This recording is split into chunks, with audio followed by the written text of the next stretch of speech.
किस टाइप से रिएक्शन हो रही है बेटा, समझ में आया आपको?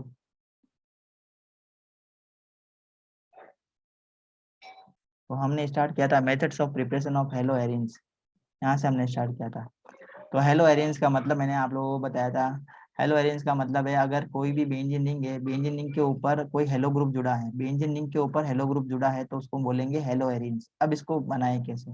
तो कुछ मेथड्स है जिससे हम उसको प्रिपेयर कर सकते हैं। सबसे पहला मेथड हमने सीखा था एरोमेटिक हाइड्रोकार्बन से कैसे बनाए। तो एरोमेटिक हाइड्रोकार्बन का सबसे सिंपलेस्ट एग्जांपल हमने लिया था बेंजीन। ये बेंजीन है, इससे हम हेलो एरेंज बना सकते हैं। तो ये रिएक्शंस हमने बेटा क्लास 11th के चैप्टर नंबर 11 में पढ़ा था ऑर्गेनिक केमिस्ट्री में, जिसका नाम है जिसका नाम है हाइड्रोकार्बन। 11th क्लास में ऑर्गेनिक केमिस्ट्री का एक चैप्टर है, उसमें हमने इस रिएक्शन को डिटेल में पढ़ा था। तो डिटेल में मैंने यहाँ पे वापस बताया आप लोगों को। ये बेंजीन है, ये किससे रिएक्ट करेगी बेटा? क्लोरीन से रिएक्ट करेगी। ये क्लोरीन है, आप सभी बच्चों को पता होगा। किसके प्रेजेंस में रिएक्शन होती है? ए नाइट्रस FeCl3 या AlCl3 की प्रेजेंस में रिएक्शन होती है। ये सारे क्या काम, ये सारे क्या बेटा? ये सारे सारे लुईस एसिड है। ये क्या है? सारे के सारे लुईस एसिड है। ये भी लुईस एसिड है, ये भी लुईस एसिड है। टेम्परेचर ये रखना होता है, ये हमें मिलेगी क्लोरोबेंजीन। अब अगर हम ब्रोमीन का यूज करते हैं तो हमें मिलती है ब्रोमोबेंजीन। अब ये जो रिएक्शन है, इस रिएक्शन की मैकेनिज्म क्या है, किस टाइप से रिएक्शन होती है, ये हमने इस टाइप से समझा था कि अगर इस रिएक्शन की अगर हमें मैकेनिज्म देखनी है, इसकी हमें मैकेनिज्म देखनी है, तो हम इसको किस टाइप से रिप्रेजेंट कर सकते हैं। देखो ये मैकेनिज्म मैंने लिखी है। फर्स्ट स्टेप में क्या होगा, जो क्लोरीन थी Cl2, ये क्लोरीन, इसको मैंने किस टाइप से लिख दिया है? ये Cl और Cl इस टाइप से लिख दिया है। और ये AlCl3, ये AlCl3 की मैंने आप लोगों को बताया था इसकी खासियत। ये AlCl3 क्या होता है बेटा? ये लुईस एसिड होता है। लुईस एसिड का मतलब ये क्या होता है? इलेक्ट्रॉन डेफिशिएंट स्पीशीज है, इसको इलेक्ट्रॉन की रिक्वायरमेंट है। तो ये बॉन्ड ब्रेक होता है। ये बॉन्ड ब्रेक होगा तो एक Cl के ऊपर आ जाएगा पार्शियली नेगेटिव चार्ज, एक Cl के ऊपर आ जाएगा पार्शियली पॉजिटिव चार्ज। जिस पार्शियली नेगेटिव चार्ज आएगा मतलब इसके पास में इलेक्ट्रॉन की डेंसिटी ज्यादा है। अब ये जो इलेक्ट्रॉन की डेंसिटी ज्यादा वाला जो नेगेटिव चार्ज है, ये AlCl3 से कांटेक्ट करेगा, तो इसकी इलेक्ट्रॉन की डेफिशिएंसी को ये क्या कर देगा? फुलफिल कर देगा। तो इस टाइप से एक इंटरमीडिएट स्पीशीज बन जाएगी। ये एक इंटरमीडिएट स्पीशीज बन गई, ठीक है। अब ये जो इंटरमीडिएट स्पीशीज है, ये किसके ऊपर रिएक्ट करेगी बेटा? ये रिएक्ट करेगी बेंजीन के मॉलिक्यूल के ऊपर रिएक्ट। अब बेंजीन के मॉलिक्यूल के ऊपर रिएक्ट करेगी, तो ये जो बॉन्ड है ना, ये वाला बॉन्ड, ये एक कार्बन है, यहाँ एक कार्बन है, यहाँ कार्बन, यहाँ कार्बन, यहाँ कार्बन और ये कार्बन। इन दोनों के बीच में यहाँ पे डबल बॉन्ड है, यहाँ डबल बॉन्ड नहीं है, यहाँ फिर डबल बॉन्ड है, यहाँ डबल बॉन्ड नहीं है, फिर यहाँ पे डबल बॉन्ड है। अल्टरनेटिव वे में डबल बॉन्ड होते हैं। तो इस डबल बॉन्ड वाले कार्बन के ऊपर ये रिएक्ट करेगा। ये जो Cl है, ये इलेक्ट्रॉन डेफिशिएंट है, तो इसको ये इलेक्ट्रॉन दे दिए जाएंगे। तो इसको इलेक्ट्रॉन दे दिए जाएंगे, तो ये यहाँ से एक हाइड्रोजन फ्री हो जाएगा, यहाँ से एक हाइड्रोजन फ्री हो जाएगा, और यहाँ पे एक बॉन्ड फ्री हो जाएगा। तो ये बॉन्ड किससे जुड़ जाएगा? Cl इससे जुड़ जाएगा और हाइड्रोजन यहाँ पे लग जाएगा। तो इस टाइप की एक इंटरमीडिएट स्पीशीज बन जाएगी। ये AlCl4 है। अब मैंने ये बताया था कि ये जो स्पीशीज है ना बेटा, ये वाली जो स्पीशीज है, ये रेजोनेंस से क्या होती है? स्टेबल होती है। तो ये स्टेबल किस टाइप से है, इसका भी हमने इस टाइप से आपको डायग्राम बना के बताया था। तो ये जो है, ये डबल बॉन्ड है, ये इस टाइप से यहाँ पे मूव करता है, तो यहाँ पे क्या आ जाएगी? इलेक्ट्रॉन की डेफिशिएंसी आ जाएगी। तो ये जो चार्ज है वो शिफ्ट होकर इस कार्बन पे आ जाएगा। ये जो चार्ज है वो शिफ्ट होकर किस कार्बन पे आ जाएगा? इस कार्बन पे आ जाएगा। ये कार्बन है, यहाँ पे एक कार्बन है, यहाँ पे कार्बन है, तो ये जो चार्ज शिफ्ट होकर कहाँ आ जाएगा? इस नंबर का, ये इस कार्बन पे आ जाएगा। यहाँ पे प्लस चार्ज हो गया। अब यहाँ पे वापस क्या होगा? ये वाला जो है ये क्या होगा? वापस मूव करेगा इस टाइप से, ये मूव करेगा, तो यहाँ पे इलेक्ट्रॉन की डेंसिटी क्रिएट हो जाएगी। इलेक्ट्रॉन की डेंसिटी यहाँ पे कम हो जाएगी, तो ये जो पॉजिटिव चार्ज है शिफ्ट होकर इस कार्बन पे आ जाएगा इस टाइप से। तो अगर इसकी हम तीनों structure 1, structure number 2, structure number 3, इसकी रेजोनेटिव स्ट्रक्चर देखें, तो ये इस टाइप से इसकी क्या बनेगी? रेजोनेटिव स्ट्रक्चर बनेगी। इसका मतलब ये जो बन रहा है ना हमारे पास में, ये जो स्पीशीज बन रही है, ये क्या है बेटा? रेजोनेंस से स्टेबल है।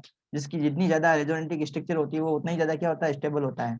अब हम इसी की बात करते हैं बेटा। ये अगर AlCl4 से रिएक्ट करेगा तो क्या होगा? AlCl4 के पास में इलेक्ट्रॉन की डेंसिटी ज्यादा है। अब ये क्या होगा? ये हाइड्रोजन रिमूव होगा। किस फॉर्म में रिमूव होगा? ये H+ के फॉर्म में रिमूव होगा। कैसे? ये जो बॉन्ड है ये क्लीवेज होगा, बॉन्ड टूटेगा, तो इस ये हाइड्रोजन क्या करेगा? अपने लोन पेयर को इस कार्बन को देके जाएगा। इस कार्बन के पास में इलेक्ट्रॉन की डेफिशिएंसी थी, तो ये जो पॉजिटिव चार्ज है ये क्या हो जाएगा? न्यूट्रल हो जाएगा। यहाँ पे कोई भी चार्ज नहीं रहेगा। तो इस टाइप की एक स्पीशीज बन जाएगी। ये हमारा क्या बन गया? क्लोरोबेंजीन बन गया। और AlCl3 वापस हमें मिल जाता है और HCl बाहर निकल जाता है। तो ये AlCl3 है ना, वापस बेंजीन के मॉलिक्यूल को के ऊपर रिएक्ट करता है, और इस टाइप से ये रिएक्शन चलती रहती है। तो इस रिएक्शन को बोलते हैं फ्रीडेल क्राफ्ट रिएक्शन। मतलब बेंजीन से हम क्या बना सकते हैं? हेलो एरेंज बना सकते हैं। इसी टाइप से अगर टोलुइन लेते हैं, इसकी रिएक्शन Cl2 से करवाते हैं, एनहाइड्रस AlCl3, या फिर हम ApCl3 का यूज ले सकते हैं, दोनों में से कुछ भी लो रिएक्शन हो जाएगी। दो कंपाउंड बनते हैं, एक तो मिलेगा हमें पैरा क्लोरोटोलुइन और एक मिलेगा हमें ऑर्थो क्लोरोटोलुइन। हमने बताया था कि जो पैरा क्लोरोटोलुइन है ये ज्यादा स्टेबल है, रीजन है कि जो बल्कि ग्रुप है एक दूसरे के ऑपोजिट डायरेक्शन में। ऑर्थो क्लोरोटोलुइन भी बनती है लेकिन कम अमाउंट में बनती है, इसका रीजन है कि जो बल्कि ग्रुप है CH3 और Cl, ये दोनों क्या है, पास पास में, दोनों पास पास में होने से इसमें क्या होता है, रिपल्सन से क्या होता है, ये स्टेबिलिटी इसकी डिक्रीज होती है। फिर हमने पढ़ा था बेटा second method from diazonium salt. तो डाइएजोनियम सोल्ट का सबसे पहले मैंने आपको कंसेप्ट बताया था कि डाई का मतलब होता है 2 और एजो का मतलब होता है नाइट्रोजन। दो नाइट्रोजन जुड़ी है, देखो नाइट्रोजन नाइट्रोजन दो जुड़ी है इसमें, है ना, दो नाइट्रोजन जुड़ी है। यहाँ पे नाइट्रोजन है, यहाँ ट्रिपल बॉन्ड, फिर नाइट्रोजन है, यहाँ पे पॉजिटिव है और यहाँ पे इस टाइप से नेगेटिव है, तो दो नाइट्रोजन, इसका मतलब इसको हो गया डाई एजो। एजो का मतलब होता है नाइट्रोजन। और बेंजीन, ये बेंजीन रिंग है ही, मैंने आप लोगों को बताया था ये बेंजीन रिंग है।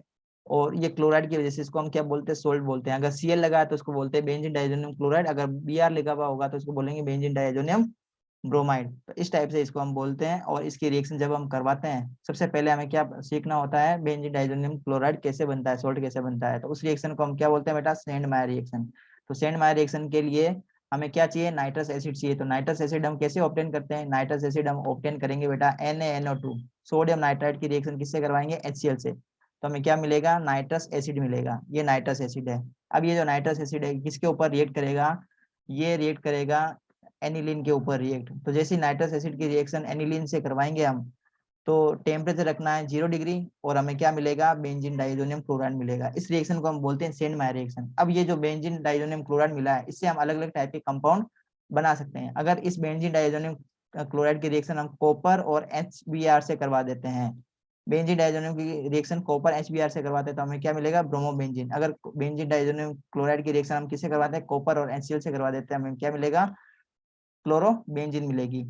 फिर हमने थर्ड मेथड हमने पढ़ा था बेटा के silver salt of aromatic salt, aromatic acid के सिल्वर सॉल्ट से भी हम ऑब्टेन कर सकते हैं क्या, हेलो एरिन्स ऑब्टेन कर सकते हैं। तो silver salt of aromatic acid, aromatic acid में सबसे मैंने एग्जांपल बताया था आपको, अगर बेंजीन रिंग के ऊपर कोई भी एसिडिक ग्रुप, जैसे ये एसिड ग्रुप जुड़ा हुआ है, तो इसको हम बोलते हैं बेंजोइक एसिड। बेंजोइक एसिड में हाइड्रोजन को रिप्लेस कर देते हैं किससे, सिल्वर से, तो इसको बोलेंगे सिल्वर सॉल्ट ऑफ बेंजीन। इसका नाम मैंने बताया था, इसको बोलते हैं सिल्वर बेंजोएट। इसकी रिएक्शन अगर हम ब्रोमीन से करवाते हैं कार्बन टेट्राक्लोराइड के मीडियम में, तो हमें क्या मिलेगा, ब्रोमोबेंजीन। इस रिएक्शन को हम क्या बोलते हैं, हुंस-डीकर रिएक्शन बोलते हैं। क्या बोलते हैं इसको हम, हुंस-डीकर रिएक्शन इसको बोलते हैं। तो अगर आप लोगों को समझ में आया है तो लाइक कीजिए, शेयर कीजिए, सब्सक्राइब कीजिए। नेक्स्ट वीडियो में मिलेंगे, तब तक के लिए बेटा गुड बाय।